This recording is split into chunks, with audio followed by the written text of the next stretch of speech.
اور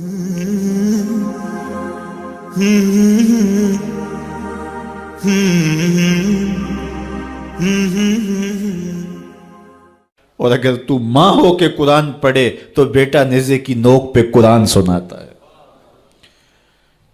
سیدہ طیبہ طاہرہ ظاہرہ عابدہ ساجدہ راکعہ سیدہ فاطمہ الزہرا رضی اللہ تعالی عنہا کا اسوہ، مقدرات اسلام کے لیے، ہماری بہنوں بیٹیوں کے لیے مکمل کامل اور اکمل نمونہ ہے۔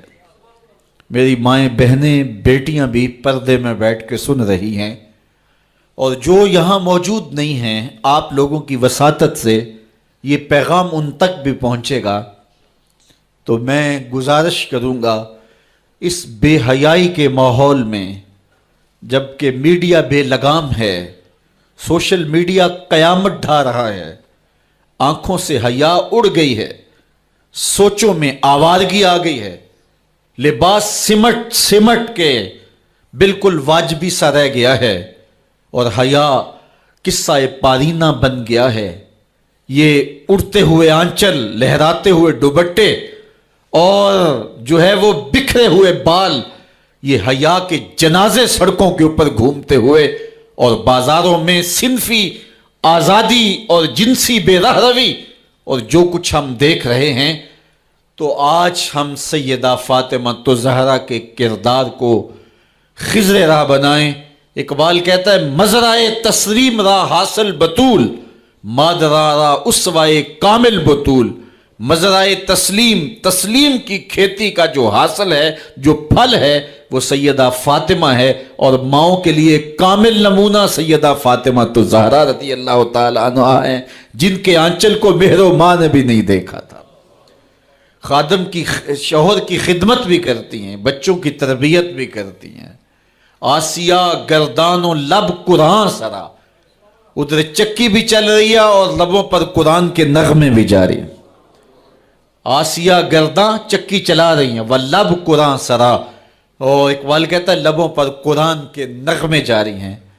جب لبوں پہ قرآن کے نغمے ہو اور آٹا پیسا جا رہا ہو، تو پھر وہ گندم اور وہ آٹا جب بچے کھائیں گے تو پھر حسین ابن علی کے کردار ہی پیدا ہوں گے۔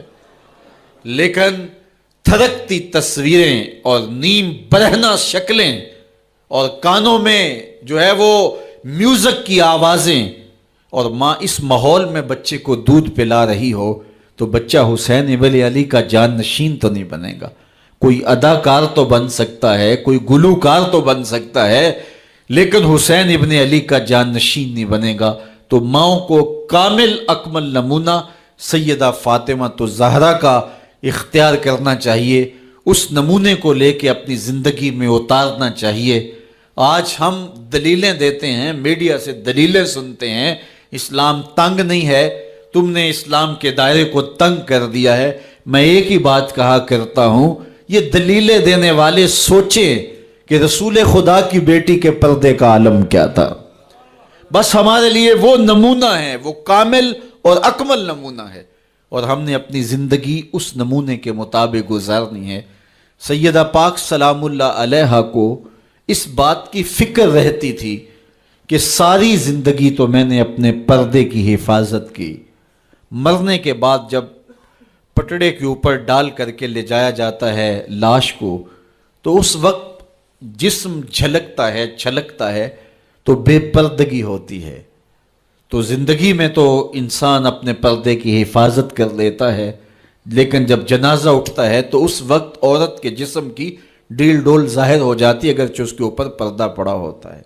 اور یہ سخت فکر مند تھی اور بات بھی کرتی تھی۔ حضرت اسماء بنت امیس رضی اللہ تعالی عنہا سیدہ پاک کے پاس بیٹھی تھی، اور یہ وہ خاتون ہیں جنہوں نے حبشہ کی جانب ہجرت کی تھی۔ جب مسلمانوں پر حالات تنگ ہو گئے تو 2 مرتبہ حبشہ کی جانب ہجرت ہوئی ہے، اور تیسری ہجرت جو ہے وہ مدینہ المنورہ کی جانب ہوئی۔ تو حبشہ کی جانب انہوں نے ہجرت کی اور وہاں کچھ وقت گزارا تھا، تو انہوں نے کہا کہ میں نے وہاں ایک منظر دیکھا ہے کہ 4 پائی کے چاروں پائے جو ہیں ان کے ساتھ شاخیں باندھی جاتی ہیں، اور شاخیں باندھ کے ان کو پھر آپس میں جوڑ دیا جاتا ہے اور اس کے اوپر کپڑا ڈال دیا جاتا ہے، وہ ایک ڈولی بن جاتی ہے اور اس میں عورت کا جنازہ ہوتا ہے۔ تو جب یہ بات سنی تو سیدہ کی خوشی کی انتہا نہ رہی، کہا یہ تو بہت اچھا ہوا۔ اور سیدہ پاک کا پھر جنازہ پردے کے ایسے ماحول میں اٹھتا ہے اور رات کی تنہائی میں اٹھتا ہے اور بہت تھوڑے لوگ جنازے میں شامل ہوتے ہیں۔ اور پھر سیدہ پاک سلام اللہ علیہا کے پردے کا عالم یہ ہے، اہل سیر نے لکھا ہے کل قیامت کے دن جب میدان حشر میں سیدہ تشریف لائیں گی تو 70,000 حوروں کے جلو میں ہوں گی، اور جب گزریں گی تو آواز آئے گی یا اہل الجمع غدوا ابصارکم لأن فاطمہ بنت محمد حتی تمر، اے نبیوں، رسولوں، پیغمبروں، اے صالحین، نیکوکاروں، اے حشر کے میدان میں جمع ہونے والے لوگوں، اپنی نظریں نیچی کر لو، محمد کی صاحبزادی گزر رہی ہے۔ تو قیامت کے دن بھی اللہ ان کو یہ اعزاز دے گا، ان کو تکریم دے گا، ان کو عزت نصیب کرے گا۔ تو سیدہ پاک کا نمونہ زندگی ہماری مخدرات اسلام کے لیے، ہماری بیٹیوں کے لیے، بہنوں کے لیے کامل، اکمل اور مکمل نمونہ ہے۔ مزرعہ تسلیم را حاصل بطول، مادران را اسوائے کامل بطول۔ تو ان سے ہمیں سیکھنا ہے کہ انہوں نے اپنی ساری زندگی کیسے گزاری۔ آج کی عورت کہتی ہے کہ میں نہیں کر سکتی نماز، روزہ اور یہ امور نہیں بجا لا سکتی، بچوں کا بوجھ اتنا ہے، ان کی تربیت اور ان کو کھانا دینا، ان کو دودھ دینا، بار بار جو ہے وہ ان کا لباس تبدیل کرنا، کب وقت ہوتا ہے، میرے کپڑے بھی ناپاک ہو جاتے ہیں، تو کیسے میں ان کو جو ہے بچوں کو کروں اور اس کے بعد عبادات بھی وقت پہ کر سکوں، تو یہ بڑا مشکل ہے۔ وہ حضرت سیدہ کو دیکھیں کہ آپ اپنے کندھوں پہ مشکیزہ بھی اٹھا کے لاتی ہیں، چکی بھی پیستی ہیں، بیٹوں کی تربیت بھی کرتی ہیں، شوہر کی خدمت بھی کرتی ہیں، اور مصلی بچھا کے جب کھڑی ہوتی ہیں تو ساری ساری رات قیام میں، کبھی رکوع میں، کبھی سجدے میں گزر جاتی ہے، اور پھر کہتی ہیں مالک تیری راتیں اتنی چھوٹی ہیں، تیری بندی کا ذوق بندگی ہی پورا نہیں ہوتا، ایک تو رات اتنی لمبی بنا دے جی بھر کے تجھے سجدہ ہی کر سکوں۔ تو انہیں شکوہ رہتا ہے کہ راتیں اتنی چھوٹی ہیں اور میرا ذوق بندگی ہی پورا نہیں ہوتا۔ سارا دن روزے سے گزرتا ہے، رات قیام میں، رکوع اور سجود میں گزرتی ہے، اور بیٹوں کی تربیت کی تو وہ کائنات نے ایسی تربیت کا جوہر نہیں دیکھا ہے جو سیدہ فاطمہ کے گھر میں پلنے والے بچوں میں تربیت کا رنگ نظر آیا، کہ انہوں نے اپنا خون دے دیا لیکن دین کی آن پہ آنچ نہیں آنے دی۔ تو ان کی زندگی ہمارے لیے، ہماری مخدرات اسلام کے لیے، بہنوں، بیٹی اور ماؤں کے لیے کامل اکمل نمونہ ہے۔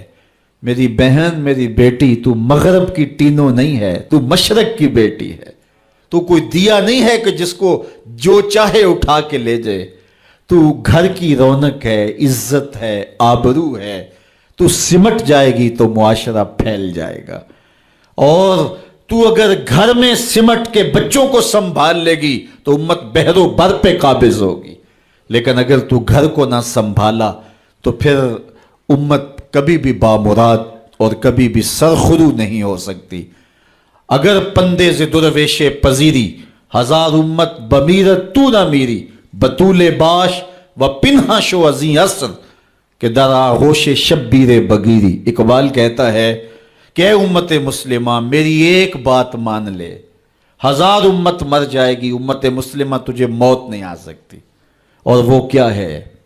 اللہ اکبر، بطول باش، قوم کی بہن سے، بیٹی سے، ماں سے مخاطب ہو کے اقبال بولتے ہیں بطول باش، بطول بن جا، وہ پنہا شو ازیں اثر، اور زمانے کی آنکھ سے پوشیدہ ہو جا، پھر در آغوش تو شبیر بگیری، پھر تیری آغوش میں بھی حسین ابن علی کے جانشین پرورش پائیں گے۔ تو اپنے آپ کو سمیٹ کے اس کردار کے سانچے میں ڈال لیا جائے۔ عورت کا دائرہ کار گھر ہے، چار دیواری ہے، اور اس چار دیواری کے ماحول کو آسودہ رکھے۔ وہ باہر نکل کر کے جو ہے وہ گھر کی ذمہ داریوں سے دستبردار نہ ہو. یہ ذمہ داریاں مرد کی ہیں کہ وہ باہر نکلے اور ضروریات کو فراہم کرے.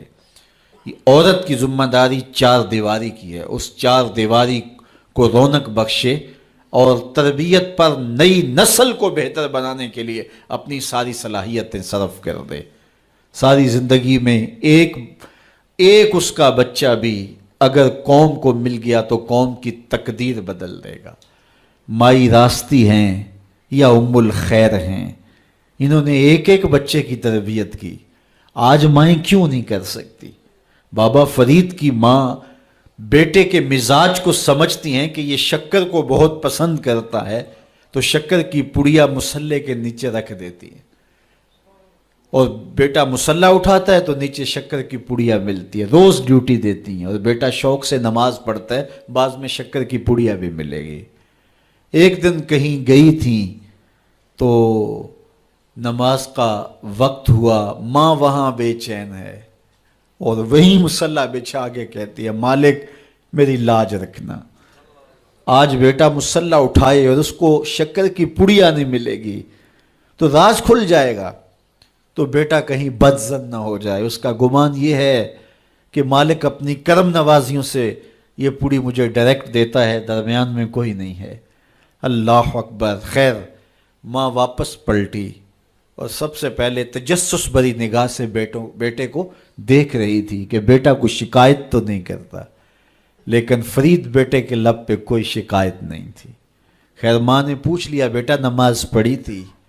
کہا اماں نماز پڑھی تھی، لیکن آج جو شکر ملی ہے اس کا چس ہی کوئی اور تھا، اس کا ذائقہ ہی کوئی اور تھا. تو آنکھوں سے چھم چھم آنسو برسنے لگے. مالک تو نے میری لاج رکھ لی. تو پھر بتایا کہ بیٹے میں تو یوں ہی پڑیا رکھتی تھی، آج مالک نے جو ہے وہ میری لاج رکھی ہے اور تیرے مصلے کے نیچے پڑیا رکھ دی. پھر فرید بنا نا. تو پیچھے ماں کھڑی نظر آتی ہے، حضرت غوث اعظم رضی اللہ تعالی عنہ. اگر غوث اعظم ہے تو ان کے جبے میں 40 دینار ماں سی رہی تھی نا، اور ساتھ نصیحت کر رہی تھی کہ بیٹا جو بھی ہو جھوٹ نہیں بولنا ہے. پھر ڈاکوؤں کو بتا رہے ہیں کہ 40 درہم تو میرے پاس بھی ہیں. تو ڈاکو کہتے ہیں عجیب کہانی ہے، بھلا کو ڈاکوؤں کو بھی پیسے بتایا کرتا ہے. کہا میری ماں نے کہا تھا جھوٹ نہیں بولنا، جو بھی ہو جائے لیکن جھوٹ نہیں بولوں گا.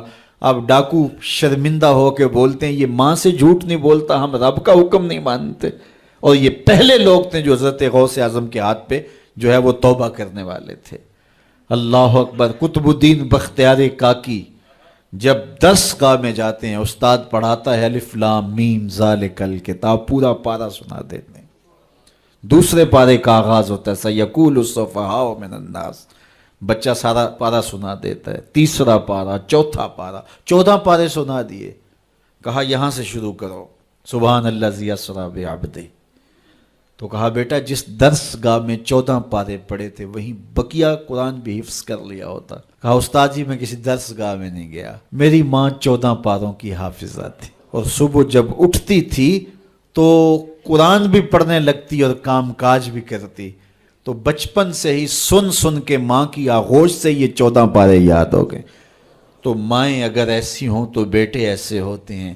اس لیے ماں کے کردار کو روشن کرنا ہوگا، ماں کے کردار کو بہتر کرنا ہوگا، اور ماؤں کے لیے کامل اکمل نمونہ سیدہ پاک سلام اللہ علیہا کا نمونہ زندگی ہے. اور ان کی زندگی کے ایک پہلو سے روشنی لے کر کے، اجالا لے کر کے مخدرات اسلام کی زندگیوں میں چراغاں کیا جا سکتا ہے، اور ان کی زندگی سے ایک اچھی نسل تیار ہو سکتی ہے.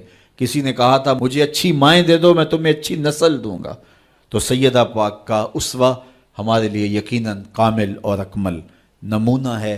اللہ تعالیٰ ان کے نقوش پاک کی برکتیں اور ان کے وجود سے وابستہ رحمتیں ہماری ماؤں، بہنوں اور بیٹیوں کو نصیب فرمائے. اور آج کی اس مجلس میں ہم ان کی وساطت سے اللہ کی بارگاہ میں دعا کرتے ہیں، اے اللہ حیا سوز ماحول سے اس امت کو نجات عطا کر دے، اور اس امت کو پھر عظمت پارینہ و رفتہ عطا کر دے، اور قوم کی بیٹیوں کو اسوہ بطول پہ گامزن کر دے.